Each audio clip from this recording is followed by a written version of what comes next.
Many people might wrongly assume that it's a contradiction to believe that we can increase the performance of our car and also maintain or improve the reliability. This video is just going to look at that issue, how we can get more power out of our engine, but without sacrificing reliability or even with improving reliability. And the key strategy really involves in overbuilding everything. This is essentially what Toyota did when they produced the 2JZ engine in the Supra. This turbocharged engine was built to withstand 600 horsepower, yet it left the factory producing almost half that. And that's certainly a good strategy. Where everything is over-engineered, there's little scope for reliability problems to start creeping in. But that's not always practical in our daily drivers. So let's now just look at some of the modifications and upgrades that we should be thinking about if we want a decent bump in performance, but also we don't want to sacrifice reliability too much. Key things in people's minds when we start discussing performance upgrades are really the intake, the air filter, the manifold, the headers, the exhaust system, and really all the components that involve the car's ability to breathe in or breathe out. And certainly we want to get that flowing more effectively. It usually creates a bottleneck. If we dramatically increase power, the factory specifications are no longer up to the job of supporting the flow through the engine. And when you hit that restriction, you're going to be down on power. One of the first things that we should be doing then is just freeing up the car's ability to breathe in and breathe out. It is a fine art. You'll often notice that velocity decreases as exhaust and intake bore size increases, and velocity is something that's fairly essential for performance, particularly in a naturally aspirated engine. But even in turbocharged engines, we know that large exhaust systems and large intakes can actually hamper the airflow to a significant degree. And it's not just a matter of bolting on the biggest thing we can find. We really do need to think about our overall power aspirations before we start the project. One of the key things in your modern engine is the computer, the ECU, the engine management electronics. These control all the aspects of the engine's combustion, and with modern engines it's controlling far more than it ever used to. Years ago you just used to manage the flow of air into the engine and match that with fuel. Now everything is taken into account, from the temperature of the air coming into the engine, the combustion process itself, the ignition timing, the exhaust is being sniffed to make sure that the balance of burnt and unburnt particles is within parameters. And a lot of that is done to maximize efficiency, to minimize the amount of emissions that the exhaust and the car is putting out. Within that though, there's generally a big scope for improving what the manufacturer has done. Now, why do we say that? Well, the manufacturers really dialed everything back. They've assumed the worst. A car that was badly built, an engine that has been neglected, not properly serviced or maintained.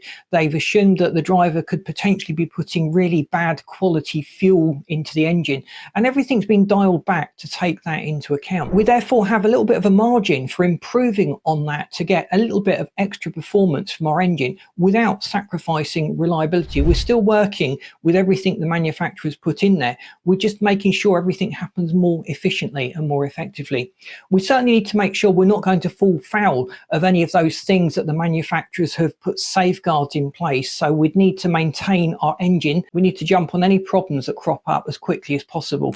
And we need to use good quality fuel. The big part of maintaining reliability really is keeping on top of maintenance. And even in a performance and tuned engine, it's essential that we keep on top of our maintenance regime to make sure that the oil changes, the service items are done when they need to be done. Manufacturers specify lubricants, they specify coolants. When we are running more power through our engine, it may be that those original specifications are not up to the job anymore. We certainly need to increase the efficiency of the cooling system and use a better quality oil just to make sure that the engine is properly cooled and lubricated. With any performance tuned engine, heat is usually the killer, and just making sure that the engine is capable of cooling itself is certainly a key to maintaining reliability. And one of the things that we would want to do to maintain reliability of a car is perhaps to specify a higher flow on the water pump to specify a larger radiator, or a radiator that is more efficient at cooling the air. We might even want to add an oil cooler to make sure the oil temperature is kept at the ideal temperature to provide the lubrication that we expect. And all of these little extras that we can add are performance upgrades that will maximize the long-term reliability of our car. Even a standard car to some extent may benefit from these upgrades to the cooling system, as that protects the head gaskets and keeps everything in the engine running efficiently and effectively. Reducing weight will also help to improve reliability. If you just think about the effort it would take to move a piano, a lot of strain is happening to get that piano moving. And if you've got a lot of weight in your car, everything in the car is under more strain to get moving. There's more inertia to overcome. Everything's got to do that little bit more work. And weight reduction will improve the performance of the car. It will feel quicker, it will handle better, it will also brake more effectively, but you'll be boosting the long-term reliability because you've taken the extra strain out of the system. We might be tempted to strip out all of the seats, all of the padding, all of the safety features and airbags, and we could potentially be making the car a death trap. Even if we had a stripped out car on the track, there's still a safety requirement that we have to meet, even with our race car, and that usually involves fitting a roll cage and having a fire extinguisher and other things in there to just protect you as a driver. Thinking carefully, if we've got a petrol or a spark ignition engine, we should say, the temperature of the spark plugs will have a bearing on how effectively the engine runs and also on its long-term reliability. If we incorrectly specify plugs that are too warm or too cool, we may have ignition problems. We may have the plugs starting to foul up over time and they'll need replacing more often, otherwise we'll be subject to misfires and other problems. And that's just one of the areas that's different from what the manufacturer often specified when we've tuned the engine. We've all seen cars that have dashboard gauges all over the driver's line of sight, and that's not just a cosmetic add-on or cosmetic mod. This cluster of gauges is providing you as the driver essential information. You, for example, will generally have the oil temperature showing somewhere, which is a good indicator of when the engine is within its operating parameters and we can kick it hard or use some beans and actually enjoy the engine, or whether we're still in the warm-up phase or whether things have been running a little bit too hot and we need to allow a little bit of a cool down. Various boost gauges can actually tell us if we've got any boost leaks, if the turbo is producing power as we would expect it to, and it can just help to flag up these problems. It can also help with driving economically. If we've got these gauges, we used to call it an econometer, which told you when you were using more fuel. Just adjusting your driving style to think about the fuel consumption will improve the long-term reliability of the car, but that's not really performance, is it? We're dialing back on performance by driving economically, so perhaps we should scratch that one from this video. When we upgrade the car, we want to use quality parts. Now, many aftermarket parts exceed manufacturers' tolerances, specifications and reliability. If we do our research carefully, we might be able to find forged parts that outperform the factory parts. We may also find parts that are manufactured to tighter tolerances.